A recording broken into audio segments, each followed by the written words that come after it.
आता 11वीचे क्लास बरेच जण शोधतायत. मुलं सध्या 10वी मध्ये आहेत आणि पालक 11वीच्या क्लासच्या शोधत आहेत. सगळ्यांना चांगला क्लास हवाय. मी तुम्हाला सांगतो, बघा आमच्याकडे फारच थोड्या जागा शिल्लक आहेत. आमचे ॲडमिशन्स आता क्लोज होतील. आम्ही कुणालाही ॲडमिशन देत नाही. आमच्याकडे ना एंट्रन्स एक्झाम होते, ओके. स्कॉलरशिप एक्झाम असते, ओके. आणि त्यात आम्ही तुमची फी थोडी कमी करू शकतो. बरोबर आहे. असंच तुम्ही बऱ्याच ठिकाणी ऐकणार आहात. मी सांगतो पॅरेंट्ससाठीच हा मी व्हिडिओ बनवतोय. अतिशय इम्पोर्टंट आहे. शेवटपर्यंत बघा. सगळ्यांना ना आपल्या मुलांचं चांगलं भविष्य आहे. आपण बघायचंय म्हणूया आपण. आपलं स्वप्न तेच आहे, की मुलगा कुठेतरी चांगल्या ठिकाणी शिकतोय हे आपलं स्वप्न आहे. ओके. त्याचं करियर चांगलं घडताना आपल्याला बघायचंय. मग आपण काय करतोय? चांगला क्लास शोधतोय आपण. आणि मग मी तुम्हाला सांगू का? आता अगदी साताऱ्यात मी आहे. सांगली जिल्ह्यातून पालक मला भेटायला येतात. मी तुम्हाला सांगतो, मी त्यांना विचारतो, "तुम्ही सांगलीतच एवढे बेस्ट क्लासेस आहेत." ते म्हणतात, "हां, आम्ही सगळ्या क्लासेसला व्हिजिट देतोय. कोणत्या क्लासमध्ये कोणती स्कॉलरशिप आहे का? किंवा तिथं काय कशा फॅसिलिटीज आहेत सगळं आम्ही बघतोय." मग आता अशा वेळेस ना काय होतंय बघा, की एक तर पहिली गोष्ट म्हणजे ते स्कॉलरशिप एक्झाम म्हणजे वेगळाच एक स्कॅम आहे तो बाजूला ठेवूया आपण. तुम्हाला काय सांगितलं जातंय, की आम्ही जेईची प्रिपरेशन करून घेणार आहे आणि जेईचा अभ्यास केला की सीईटीची गरजच नाहीये. जेईई क्रॅक केलं तर सीईटी होणारच आहे. पहिला प्रॉब्लेम. मी तुम्हाला सांगतो, हे अतिशय चुकीचं आहे. जेईची खूप चांगली तयारी केली ना, व्यवस्थित परफेक्ट तर सीईटी होईल. इथं 99% मुलांची जेईची प्रिपरेशन होत नाही, हेही लक्षात घ्या. दुसरा पॉइंट, की बोर्ड प्रिपरेशन. नाही, आम्ही शेवटी बोर्डची प्रिपरेशन करून घेतो. पण आय-आय-टी, जेईईसाठी तुम्ही फार मोठा नावाजलेला क्लास लावत असाल, तर बोर्डची प्रिपरेशन कोणीही करून घेत नाही. अरे, पॅटर्न काय पाहिजे माहितीये का? की पहिल्यांदा बोर्डचं प्रिपरेशन केलं पाहिजे. ती कन्सेप्ट आपल्या पुस्तकातून केली पाहिजे. त्यानंतर बोर्डच्या एक्झाममध्ये त्याच्यावर कसे प्रश्न आलेत, त्याची लिखाणाची प्रॅक्टिस केली पाहिजे. त्याच्यानंतर मग सीईटीत आलेले पी-वाय-क्यूज बघितले पाहिजेत. हां, ते जमले तर जेईईतले प्रश्न बघा ना. इथं काय होतंय मी तुम्हाला सांगतो. ग्रामीण भागातील पालक जेव्हा मोठ्या अकॅडमीमध्ये जातो, तिथं त्यांची एक मार्केटिंग टीमच बसलेली असते. त्यांना असं काय म्हणूया आपण प्रेशराईज करतात. बघा ॲडमिशन घ्या, नाहीतर नुकसान होईल, परत लेट होईल, आमचे ॲडमिशन्स फुल होतील आणि आम्ही कुणालाही घेत नाही. आम्ही फक्त टॉपर घेतोय. नाही, ॲडमिशन कुणाला नकोय? ॲडमिशन सगळ्यांना पाहिजे लक्षात घ्या. फक्त ग्रामीण भागातल्या पालकांवर दबाव टाकला जातोय. एक लक्षात घ्या, लाखो रुपये फी भरून शेवटी पुन्हा पदरी निराशा पडते. काय होतं, की बॅनरवर लागलेले 20-25 मुलं गेले तो आय-आय-टीत म्हणूया आपण. पण रेशो काय? कितीपैकी किती मुलं आय-आय-टीत गेली लक्षात घ्या. म्हणजे 2,000 मुलं आहेत आणि त्यातली 20 आय-आय-टीत गेली. म्हणजे कसला हा रेशो? हे योग्य नाहीये. माझी पालकांना एक नम्र विनंती आहे. तालुक्याच्या ठिकाणी, ओके, जिल्ह्याच्या ठिकाणी म्हणूया आपण. अगदी म्हणूया आपण ना, छोटे-छोटे क्लासेस आहेत. त्यांचाही रिझल्ट चांगला असतो लक्षात घ्या. असे क्लासेस शोधले पाहिजेत, हे समजून घ्या. विद्यार्थ्यांमध्ये डिस्कशन केलं पाहिजे. 12वी झालेल्या मुलांशी बोललं पाहिजे आणि हो, इथं टॉपर मुलांचा सल्ला घेऊ नका. ज्याला सीईटीत 99.78% मार्क पडलेत ना, तो हुशारच असतो. तो कुठल्याही क्लासमध्ये गेला तरी चांगलाच रिझल्ट लागणार असतो लक्षात घ्या. मग ज्याला अपयश आलं, त्याला विचारा प्रेमानं. उगाच असं त्याला वाटू नये, की बाबा आपण टोमणे मारतोय, की नक्की काय झालं? काय चुकलं? मी तुम्हाला सांगू का? माझ्याकडे दरवर्षी रिपीट करायला मुलं येतात. ज्यांना 10वीचा स्कोर 95-96% आहे. 97% ची पण मुलं आहेत. पण सीईटी जमलं नाही, जेईई नाही. मग अशांना विचारलं पाहिजे, का नाही जमलं? बघा, तर काय प्रकार आहे मी तुम्हाला सांगू का? माझे ना जास्तीत जास्त व्हिडिओ हे पालक वर्गाकडून पूर्णपणे बघितले जातात बरं का. मला माहिती आहे हा व्हिडिओ पण तुम्ही पूर्ण बघताय. मग तुम्हाला एक प्रश्न पडला असेल, मग सर केलं काय पाहिजे? मी तुम्हाला सांगू का? आता तुमचा मुलगा 10वी नंतर जेव्हा 11th मध्ये जाणार आहे ना, तुम्ही क्लासेसच्या शोधात आहेत आणि तुमची इच्छा काय आहे? नाही 10वीचा शेवटचा पेपर झाला की इमिडिएटली क्लास सुरू व्हायला पाहिजे. मी तुम्ही म्हणेन, थोडे दिवस तरी सुट्टी द्या मुलाला. 1-2 आठवडे म्हणून सुट्टी द्या. तर त्याला त्याचं लाईफ थोडं तरी एन्जॉय करू दे. लगेच त्याला नका जुंपू कुठेतरी म्हणूया आपण. बरं ठीक आहे झालं. क्लास सुरू झाल्यावर पालकांची जबाबदारी सांगतो. 11th स्टँडर्ड जेव्हा सुरू होईल ना, तेव्हा पालकांचं काय चुकतं, की 10वी ला मुलाला 95, 96, 97% मार्क पडले ना, पालक म्हणतात, "आता तो करेल." 10वी पर्यंत किती पालक मुलांच्यावर लक्ष ठेवतात.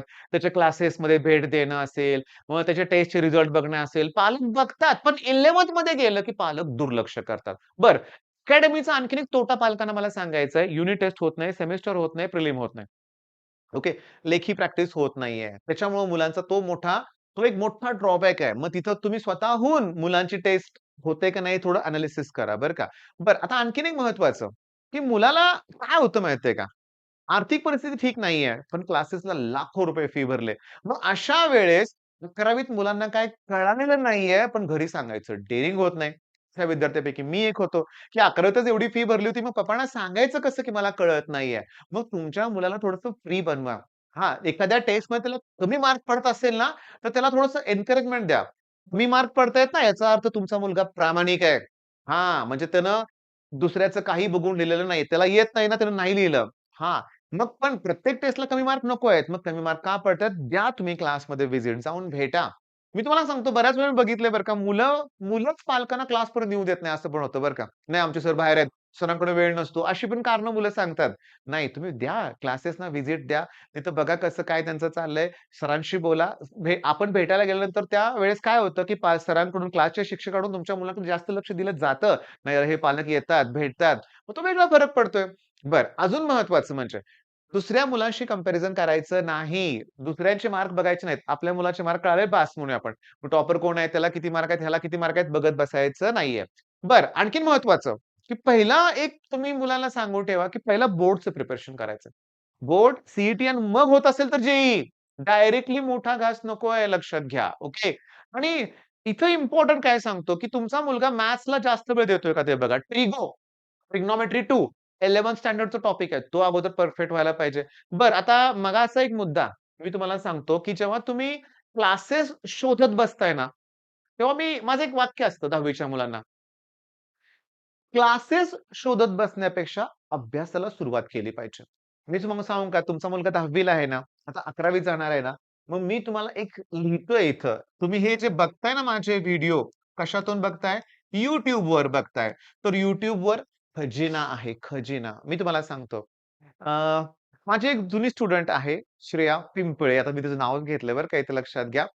तर तिचा भाऊ आहे लहान, एक्स्ट्राऑर्डिनरी आहे. कुठेही क्लास लावला नाही. माझ्याकडे सुद्धा तो ऑफलाईनला येत नाहीये. पण एक्स्ट्राऑर्डिनरी स्टुडंट आहे.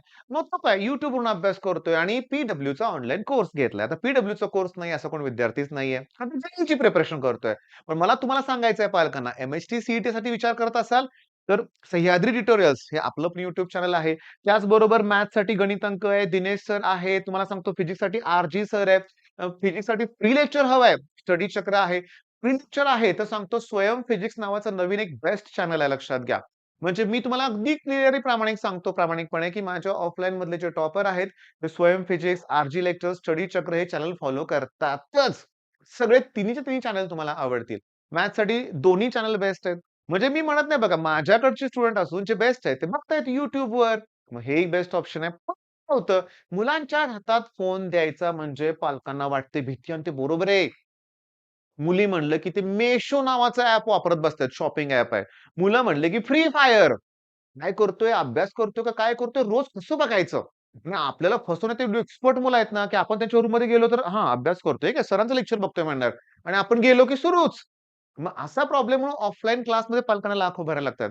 पण मी तुम्हाला सांगतो, जो मुलगा आई-वडिलांची परिस्थिती जाणून घेतोय, नाही आपले आई-वडील लाखो रुपये भरू शकत. मग अशा विद्यार्थ्यासाठी YouTube हा खजिना आहे लक्षात घ्या. मग आता मी तुम्हाला सांगू का, एक सेपरेट व्हिडिओज बनवेल बरं का मी YouTubeवर काय छान कंटेंट देणारे कुठले चॅनल्स आहेत तुम्हाला मी सांगेन. फक्त मला पालकांना सांगायचंय अजून एक ट्रॅप असतो तुमच्यासाठी. थांबा. मी तुम्हाला सांगू का? आज भरलं तर 50,000 फी कमी एवढा मोठा डिस्काउंट दिला जातो. आजच भरलं तर. म्हणजे फी सांगतात ₹4.5 लाख 2 वर्षाची. आज भरलं तर 50,000चं डिस्काउंट पण 4 लाख भरायचे. भरतात पालक. भरतात पालक. माझं म्हणणं काय? 2 वर्षाची फी एकदमही कुठेही देऊ नका. तुम्ही टप्प्या द्या काही इश्यू नाहीये. बरं फी रिटर्नची पॉलिसी आहे का ते बघा, नाहीतर देऊ नका. दुसरा पॉइंट म्हणजे हा एक मोठा प्रॉब्लेम आहे बरं का, की एकदम फी दिल्यानं मोठं नुकसान होतंय. म्हणजे आता म्हणजे थोडक्यात काय होतं, की पालक इथं फसतायत हे मला सांगायचंय. म्हणजे रिटर्न फी मिळत नसेल तर अवघड होतंय. दुसरा पॉइंट तुम्हाला मुलांना अकॅडमीतच पाठवायचंय पालकांना. हो, कॉलेजेस नकोय. डमी कॉलेजेस हवंय. मग मोठी चूक काय होते? मी माझ्याकडे बघतोय ना, की जेव्हा माझ्या दुसऱ्या अकॅडमीतून एखादा स्टुडंट येतो ना, तेव्हा दुसरी अकॅडमीवाले त्या मुलांना डॉक्युमेंट्स देत नाहीत. आमची सगळी फी भरायची, त्याशिवाय दाखले देणार नाहीत कॉलेजमध्ये आणि कॉलेजवाले पण म्हणतात, "आम्ही मार्क्स देणार नाही." हां, मुलांना इथं ब्लॅकमेल केलं जातंय. तर माझी काय इच्छा आहे, आता बघा मी माझ्याकडे ऑफलाईनला ॲडमिशनला येताना मी काय सांगतो, की ॲडमिशन पालकांनी तुमचं तुम्ही घ्यायचं. तर माझा काही रोल नाहीये. डॉक्युमेंट्स माझ्याकडे देऊ नका. आणि इव्हन मला पालकांना हे पण सांगायचं, की डॉक्युमेंट जेव्हा तुम्ही एका क्लासेसवाल्यांकडे देता, तेव्हा ते कॉलेजमध्ये सबमिट करतात. क्लासवाल्यांकडे डॉक्युमेंट ठेवू शकता. काय अधिकार आहे का? नाहीये. तेव्हा तुम्ही अशा वेळेस पण पालक काय म्हणतात तुम्हाला सांगू का? मी बरेच पालक माझ्याकडे आता येतात ना परत, ते म्हणतात, "सर, मी सगळं करू शकतोय. मी क्लासमध्ये जाऊन भांडू पण शकतोय. पण मला ते नाही करायचं. त्याचा मुलावर परिणाम होईल. तो तर 12वीत आहे." म्हणजे तुमच्या लक्षात आलं का? इथं पालक बऱ्याच ठिकाणी हतबल होतो बरं का. म्हणजे स्ट्राँग पालक असतो तरी फसलेला जातो. मग आता मला व्हिडिओच्या कन्क्लुजनमध्ये यायचंय लक्षात घ्या, की स्कॉलरशिप एक्झाम वगैरे अशा ह्या स्कॅममध्ये अडकू नका. तुम्ही क्लास शोधताना मुलांना विचारा. ओके, रिझल्ट्सबद्दल विचारा, कसं शिकवलं जातं ते विचारा. फॅकल्टीज किती आहेत? ओके. आणि त्या कशा आहेत? किती चेंज होतात? ह्याच्याबद्दल चौकशी करा. ओके. दोन्ही वर्षाची एकदम फी भरा, पण रिफंड काय पॉलिसी असेल तर भरा. दुसरी महत्त्वाची गोष्ट म्हणजे, की मुलांची कॅपॅसिटी किती आहे हे अगोदर बघा. नाहीतर मुलाला 60-70% पडलेत आणि करायचे जे हो, माझ्याकडे 2 ग्रामीण भागातले पालक आले होते. आईचं म्हणणं नाही, जे-ईच. मी त्यांना म्हटलं, "अहो, तुमच्या मुलाला 70-75% मार्क आहेत. ओके, बेसिक गोष्टीमध्ये नाही, नाही. तुम्ही घ्याल की करून? तुम्ही जे-ईच घेणार असाल तर आम्ही पाठवतो." म्हणलं, "नाही घेणार." सी माझ्या इथं मी फक्त एम-एस-टी सी घेतोय. मग आपल्या मुलाला नीट झेपणार आहे का? सी जे जमतोय का त्याला? अगदी मी तुम्हाला सांगतो 10वी ला किती स्कोर आहे त्याचा? त्याला सायन्स तरी झेपणार आहे का? का उगाच कशाला लादायचं त्याच्यावर? नाही सर, आता मी हालाखीत दिवस काढलेत. माझी इच्छा आहे पोरांना कुठेतरी चांगलं करावं. आणि पण ते चांगलं करणं म्हणजे फक्त इंजिनिअरिंगच आहे असं काय आहे का? मला त्यात आवड आहे का? याचा पण विचार करा. आता हा व्हिडिओ झालाय माझ्याकडून थोडासा मोठा म्हणूया आपण. तर ह्यात मी माझे पर्सनल काही मतं सांगितलेत. ओके, सगळेच पालक त्याशी सहमत असतील असं नाहीये. पण तुमचे काय अनुभव असतील, तुमच्या काय गोष्टी असतील तर कमेंट बॉक्समध्ये नक्की शेअर करा. धन्यवाद.